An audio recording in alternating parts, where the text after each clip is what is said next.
In this digital era, mobiles contain music, movies, and also Quran.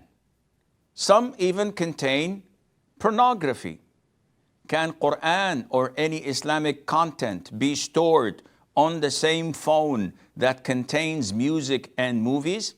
And is it permissible to recite Quran from the same phone? Now the question sounds or seems to many people as redundant. What use of this question? But it's a valid question.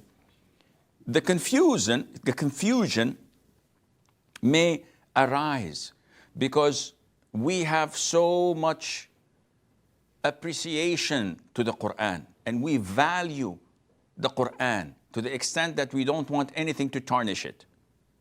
But here is where shaitan comes in. We agree that movies are haram. We agree that pornography is totally sinful.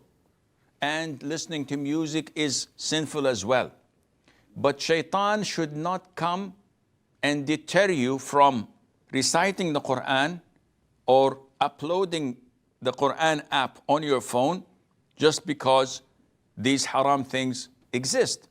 Rather, you should eliminate the haram material and keep your phone sinless, if I can use this expression.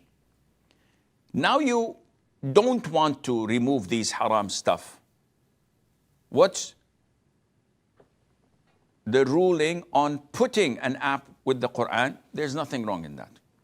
You're sinful for the haram stuff, but you're rewarded when you recite or read the Quran from the Quran app. Isn't there any confusion in mixing the two, Sheikh, the Quran with pornography? No, you're not mixing them. They are in a separate folder. And it's exactly like when someone memorizes the Quran and he has vivid memories of pornography or haram music or movies, etc. Would we say that you have to split your brain into half or do something or forget the Quran so that you would not become sinful? Definitely not, and this is not the case.